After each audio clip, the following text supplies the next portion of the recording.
Distinguished ladies and gentlemen, stakeholders, leaders of society, leaders of community, citizens of the world, it's a pleasure to introduce to you Papa Bruce Onobrakpeya, pioneer printmaker and visual artist of the Federal Republic of Nigeria and the doyen of visual arts in Nigeria and in Africa.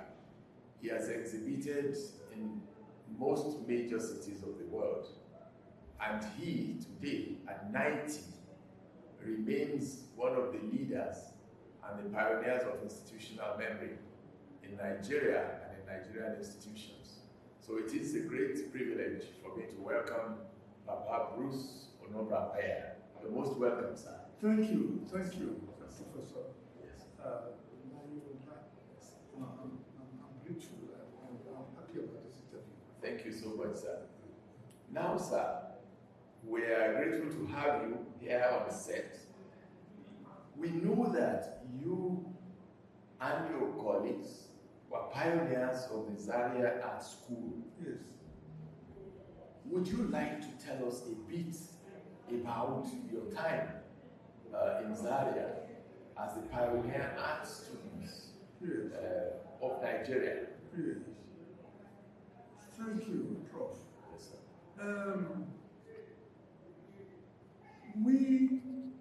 Our group, were admitted to the Dele Nigerian College of Art, Science and Technology in 1957. And if you remember very well, that was a time when most of some African countries were struggling and fighting for independence.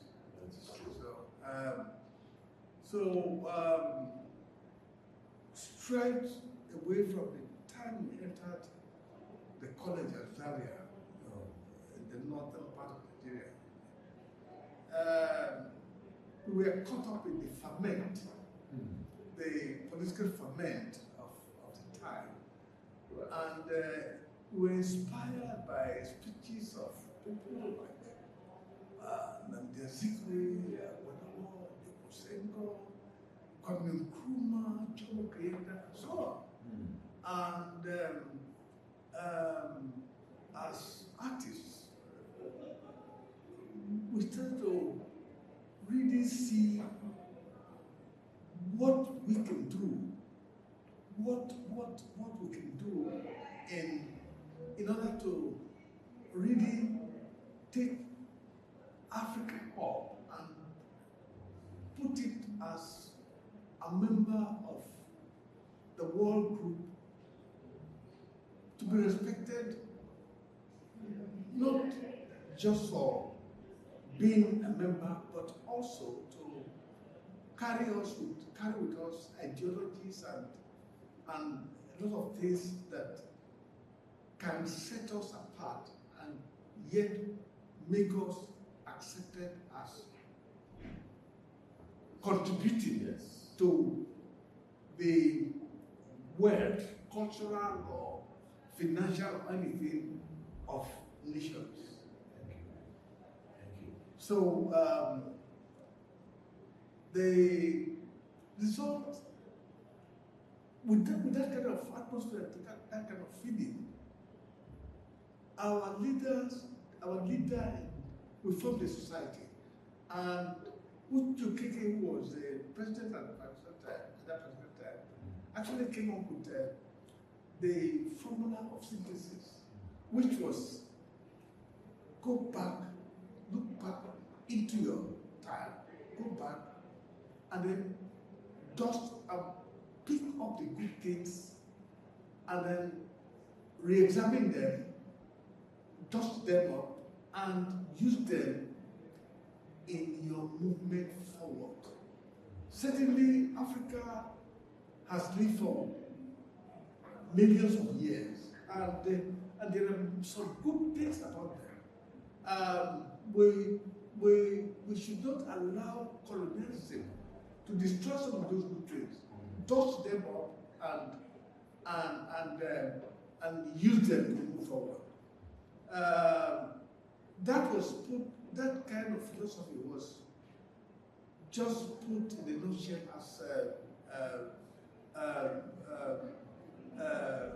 resource to the roots. Resort to the roots. Yes. Resort to the roots. Ah, yes. Look into yourself. Look into your background. Anything that was very good, take it, dust it, and use it to help you move forward. Rather than accept, condemn what you have done, condemn your environment, condemn everything, condemn the philosophy of your people and so on. Rather than do that, just look into yourself and pick up some ideas, some elements of things that are very good, that can help you tell your own story in as best possible way as possible, rather than mimic and copy ideas from outside. Thank you. Because at that time that this thought came in, our people in Nigeria here, were looking forward to either New York or London or Paris and so on. Nothing, there was no idea, nothing about us that we were accepting, except ideas that come from outside.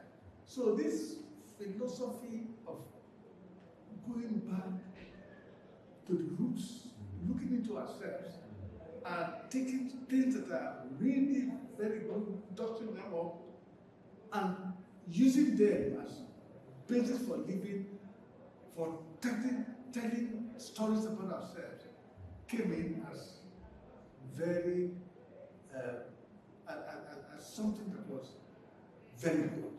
And so, without our knowing it, this was accepted by a whole group of people. The Kojo Fosu, who was a lecturer at a particular time in Amadu Bello, labeled the group as rebels. But we were not rebelling against anything, but we were only just drawing people to look at themselves and take ideas that will move them forward. So that was our time and our little contribution. Happily, that philosophy, that synthesis philosophy, became something that was used to move the art, not only the art now, but a few other things to move them forward in the Nigerian environment and also in some African environment. Thank you. So that is that. Thank you very much, sir, for that succinct summary. I do remember that Amilcar Cabral, the great nationalist, used to say that the concept you just described is a return to the source, just like you described. Return to the roots. Return to the roots. And he says, of course, that this return to the source will help Africans to rise up and tell their own stories and then be liberated. Exactly. Now, in a sense, you are both patriots and nationalists. You were very patriotic. You wanted, of course, to have your own nations and your countries, and you wanted them to be fully developed and fully conscious and aware of their legacies and history. At the same time, you also wanted to be sure that they were not controlled by forces from outside. Thank you very much, sir. And was this why Kojo Fosu referred to you people as rebels? Yeah, because you see, at that time, everyone was looking towards the West. Yes. Everyone was looking towards the West. Yes. Nothing we did was good. Everyone was looking. So, and then if you see people, a group of people now saying that some of the things we did were indeed good, and we should use them, and also look at what is going on outside. Whatever is very good there, take them, absorb them, add them to it, and then go on with it. Thank you. So that was it. That was it. There are good things there, but we also have some good things. You know, let whatever good thing that's outside fertilize what is good here, and then we'll have a bumper harvest that will lead us to be member of other nations, but with our own contribution to that, to build the global, the human civilization. We have had something that we have things that were good. Don't throw them away. Don't just throw them away. Examine them and then take them along in movement forward. Wonderful, sir. This is an important philosophy. Yes. And I think that the youth need to know that truly these pioneers had a philosophy and a vision that was driving them. Yes, and that made, I mean, that philosophy went round. It became a basis of development of art at that period, just at the independent time onward. It became the philosophy that was guiding art, not only art but life as life as well. Now, you know, again, our people are moving out of the country. Moving out of the country, but you see, we think that if you remain in the country, you are more able to stay and solve the problems around the country. Thank you, sir. You're able to do it, and then we even went further to now think of the rural villages we come from. That now we have gone to the towns and gotten educated and we're working in the towns and so on. Now, the people in the village, what is their state? What can we do to help them? Because right now they think that every good thing is out there. They want to go to Lagos. They want to go to Ibadan. They want to go to the big cities. But there must be someone who should see the problems, the challenges they have in those villages. We grew up in those villages. We drank their water. We ate their food. We did that. There must be somebody must go back and put something there to make the people who are growing up, whether young or even older, feel that their environment has something good, can offer them something good that can give them contentment. Something that they can also be proud to show to outside. And I would say, I know you might be coming to that question, that's one of the reasons why I took the Hamilton workshop to Agbaroto. Because I know that the workshop that Uli Bayer, Susan Wenger, and Georgina Bayer did were instrumental to the development of Osogbo. And they helped to raise the status of that town.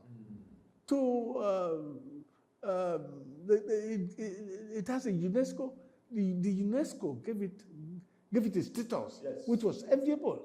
And it all came about, Duro Ladipo, Uli Bayer, and so on. Whatever they did educationally, whether it was informal or formal and so on, helped in the development and taking Osogbo to that level.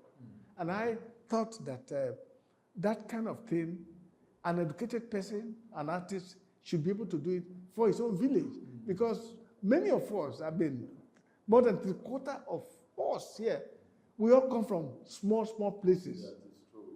That is true. We all come from small.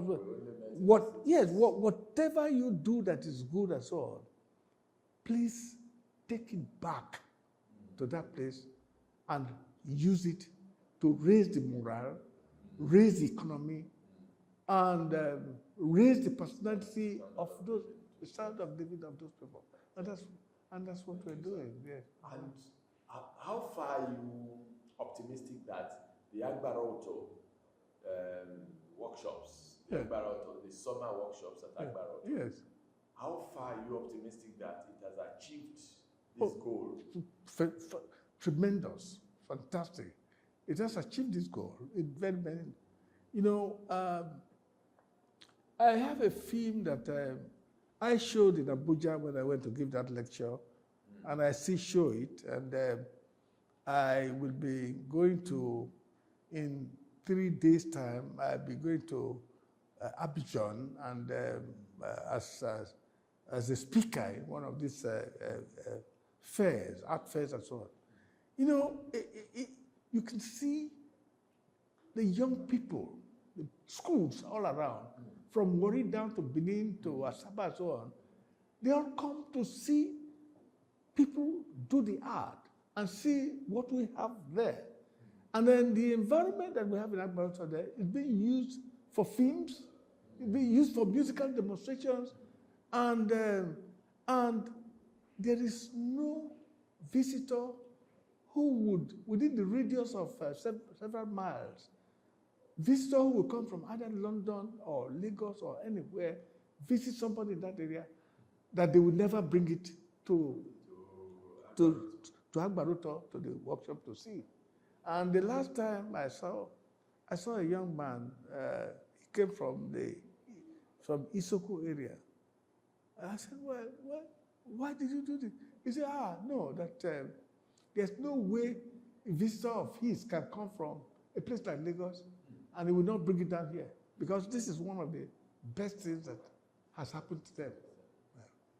There was one time, I think Agbara was fighting for the headquarters of the police or something else.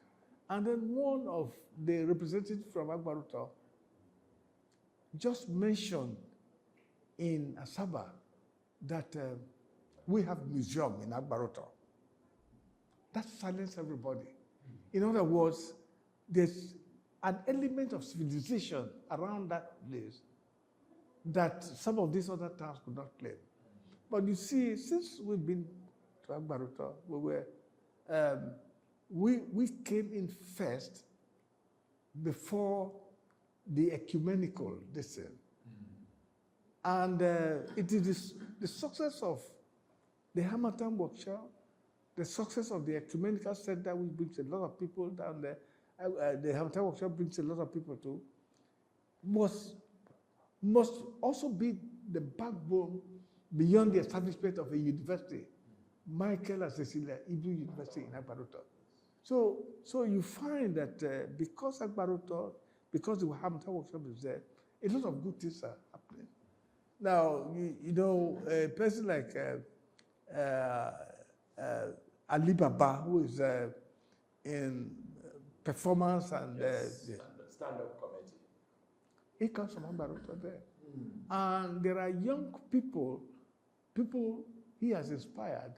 They actually take their practice from Agbaroto there. They come to the Hamatan workshop, practice and so on, and a lot of them are going places now.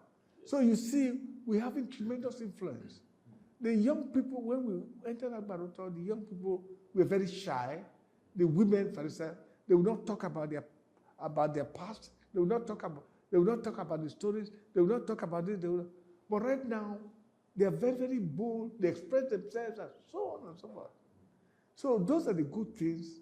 And then, of course, the place is attracting visitors from outside, despite the fact that people are sometimes afraid to move around. People come to Agbaroto. They do come. They do come there to see us there. Now that when the session is on, they come and we see them. But when we are not there, they go there all the time to see. see the artwork there, and then see the environment. We have books, we have a library, we have all this is, and they to enjoy them. So that is an example of art really helping the development of an environment, like Oshogbo, like the workshops did to Oshogbo. So this is valid because it is development from the grassroots. Yes, it is not from the top down. No. It's not artificial. No, it's not. Yes. It's not. Now, and you call them the Hamatan workshops. Yes, you call them Hamatan What workshops. time of the year do you normally hold them? We started, when we started, we opened during the dry season, January, February, and early March, because the area we occupied used to be flooded, very bordered. So the time we could hold the Hamatan workshop was during that dry season, which is, of course, Hamatan. Hamatan is not an English word. It's Arabic, but it's just that dry season time. In Nigeria, we have actually 2 dry seasons. One January, February, March, that's one. And then there's a short one in August. It's about 2 weeks or so, a short break. Okay. That's also Hamatan. So those are the best times that we used to hold the Hamatan workshop. But now, because of the development of the area of our development, we can hold the Hamatan workshop practically every month of the year. And so we have official times, February to March, and then August and so on. But people invite us to come and put a particular group of people through certain courses too. And so anytime we are called, we go there. We've worked with Shell, we've worked with Shell. We've worked with universities. We've worked with colleges of technologies. They tell us, and then we prepare, we have a team, and we go there and work with them for 2 weeks. So apart from the normal time that we hold the workshop sessions, we can go there anytime to do things that will help a particular group of people whenever we're invited. Yes. So who are the major financiers of your efforts? Well, when I started, I was doing it all on my own with help from my assistants and so on, and a few people. Then the Ford Foundation noticed what we're doing, and then they helped us for a period of 7 years, about 7 years, 7, 8 years. And, but then their policies changed because they have to address other areas, other groups in the country and so on, and we lost them. So right now it's a struggle. But I make sure that whatever I sell in my artwork, that a percentage is put away to subsidize the Hamatan workshop. We charge some small fee, but the fee is not, that is, the money that comes in is not enough for the Hamatan. So we have to put in more money. Because if we say, okay, you go to, if we call in people who can pay, then the core people we want to benefit from the Hamatan workshop will not. Because the majority of the people who come in from the Agbaroto, from the environment, some of them are dropouts. Yes. Some of them are housewives with children, like your wife is. They have their children like this, and they're doing art and so on. They cannot pay for their children. So we give them scholarship. We give them scholarship. And all that comes from me and from whoever is kind enough to give us some money to do it.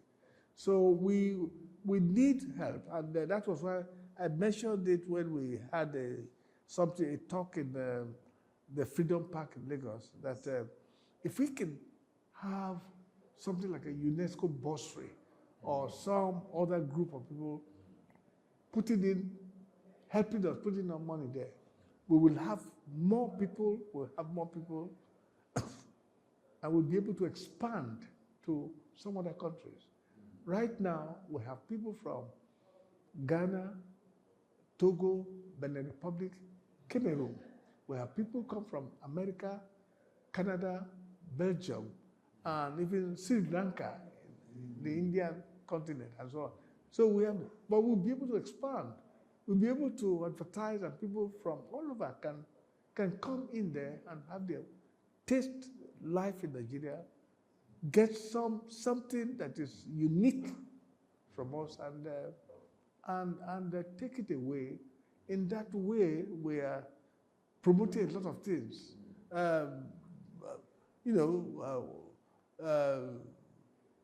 Diplomacy, using art in diplomacy, using art in economics, using art in commenting about the environment. Because we're there in all those places, we see what is going on, and we use art to talk about them. So that is what we are doing. Yes. Wonderful. Now, this shows that you have impacted communities, local communities. And as people often say of you, you impacted individual lives, you impacted the lives of groups, you've impacted communities. We also know that you've impacted universities. Because, for instance, you were at the University of Ibadan at some point as artist in residence. Yes. This was in the 70s, 1970s? Yes. 80s. 1980s. Yes. And you did some prodigious artworks. You said some were the Aberdeen series. Yes. You said some were the ideograms and so on.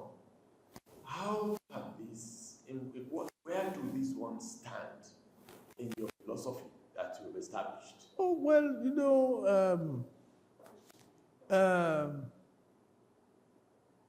I have been a teacher all along, and I think that if one has to talk about developing the country, the educational system, formal or informal, is very, very important.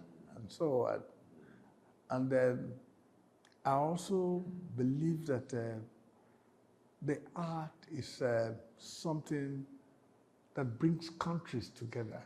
So apart from actually holding the workshop in Agbaroto, we have an annex in Lagos, helping the formal educated people in Lagos, schools, private schools and so on, doing them there. I have been able to travel to some other African countries to give this workshop. Not only African countries, I've been to Harare in Zimbabwe to give lectures.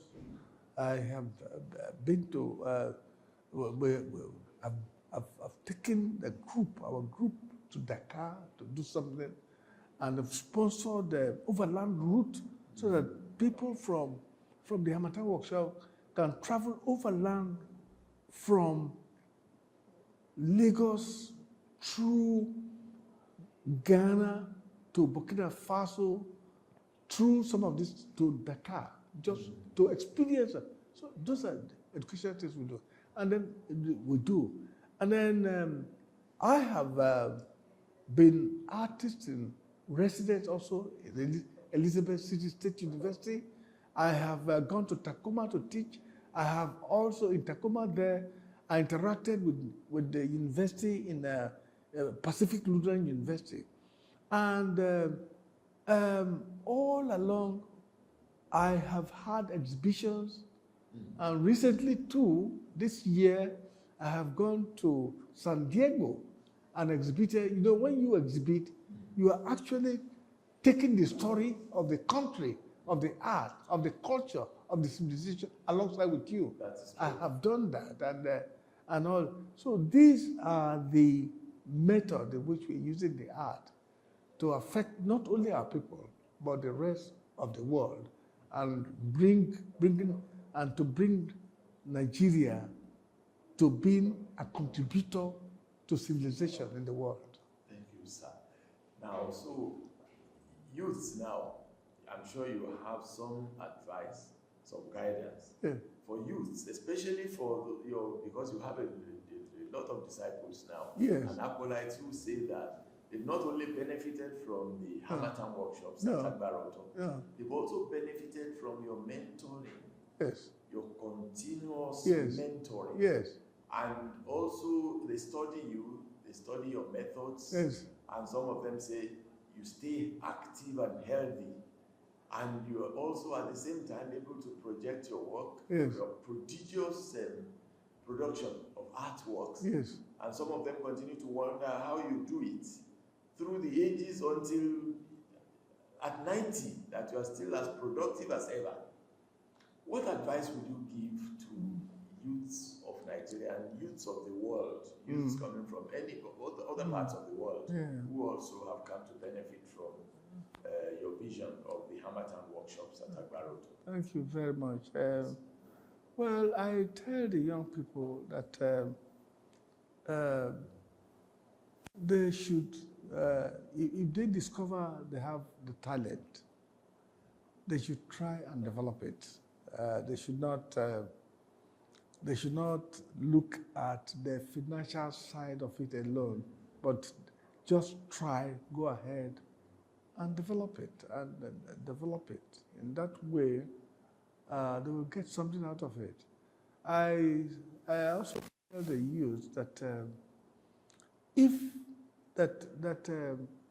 they can pass the WAEC or whatever examination that is prerequisite for entering colleges or universities, if they can do it, fine. If they can't do it, they should avail themselves of opportunities provided by informal educational setup. Yes. Now, this informal education setup, like the Hamatan workshop, does not require any certificate before you can come to learn. And in fact, in a class, you have professors and even dropouts in the same ending together, you know. And so that kind of thing is growing. But what is quite important is that the people who have been to the Hamatan workshop themselves now form informal art groups where they now teach and train other people. I know that your dear wife was also doing something like bringing people together before we invited her to Agbaroto. But I'm sure that because she went to Agbaroto and went through that regime, that training and all this things, what her teaching in the informal sector became heightened. That's true. Not only Professor Layiwola, there are other people who have been through the Hamatan workshop that have now developed their own workshops. They train people like Juliet Esewa, people, they all have their different places where they gather and train younger people and even older people. So my advice to young people is that if they happen to go to school, to an art school, when they graduate, they should not be in hurry to set up their own practices. They should work with masters first, gain some experience. Not only experience, artistic experience, but when you work with a person, you study his mode of life. And that will help you in your own life. Because no matter how good you are as an artist, if the life formula you have is wrong, you may not be very successful.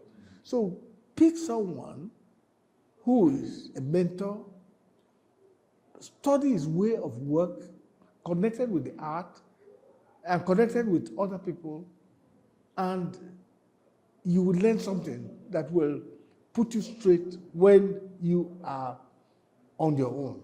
I tell them that they should be apprenticed under masters. Yeah. I tell them also that they should form groups among their equals. That the so-called Zaria rebels could not have made much impact if it was a single person, because they were a group of people working together at the same time. Once you mention the name of one person, the names of all the other people pop up. So it becomes kind of something that helps you grow. So if you are growing up and you form a group, you exhibit together, you attend lectures together, you do this together, you grow together like that, and you can develop philosophy that will make you do things that your society where you come from would like and would promote them. So those are some of the advices that I give them, and that they should not look so much at the money first. They should work and get something from their own heart. Not the money will come when something that is unique comes from you. Art, you see things like that, it goes through you and then comes out again in your hand, and that is what is art. That is what is art. Become an artist. You can become an artist by assimilating values around you, things around you. So that is it. So those are the advice I give to the young people, and they should work with, and then whenever they discover mentors, yes, they should hang on to them. Okay. Work with those mentors. Okay. Work with them. Don't just work with them, because they will help them grow. Right. Yes. Right. You know, so those are some of the. You advocate the guilds, yes, and the apprenticeship system. I advocate it. Yeah. Right. Right. They should work with someone. When I came out, for a very short time though, I worked with Benewomu, and I what I got from him was not much of the style or art and so, but the problem was getting around, working as an artist in Lagos. What was this problem? Well, the society was wasting his time, and it was getting into his nerves. You know, he needed to spend more time doing his artworks, writing and so on. But you put him in a place where he will he's in the information center where people bring files and do this and that. He was wasting his time. So we were able to I was able to know the way he coped with the problem of gaining time from the society that will help him develop. Okay. Yes. Now, what will be your parting shot, your advice to society, especially to institutions, knowing that institutions are broken down now, schooling, the educational system is not working as well as it should. What will be your parting shot to society? People like you who have spent so much time educating and training people, you should be in the helm of things, advise the government on what to do. You know, you see inside the university and you see outside the university. People like you who are in that kind of position, professors and so on and so forth, you are the right people to advise the university. I'm not in the university system. And so my voice cannot be heard. My voice cannot be heard. But what I sometimes do is make some commentaries with my artwork and so on. But that is even very slow. And then I do some writing too. The ideas that you put up in the art, you also amplify it in writing and so on and so forth. So all this is to make the people see, hear, and know the direction to move. And what I want to say is that there should be a continued education. It should not end. That a person has gone through a university does not make him an educated man. There should be instruments within the society where there is re-education, and put education in a lot of things. Talk to people, this is what should be done, this is what should be done. Don't be tired of it. Don't think that the society you are in is different from other societies.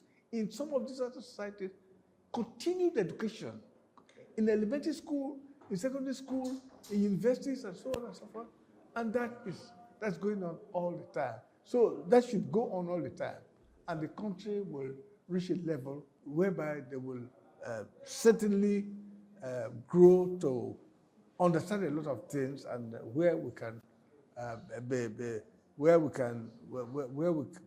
be proud to be a country, a developed country, proud to show who we are, and proud to tell our own story. Thank you very much, Papa Bruce Onobrakpeya. So, audience, this has been Papa Bruce Onobrakpeya, the doyen of visual arts and print making in Nigeria and in Africa. Okay. Thank you very much.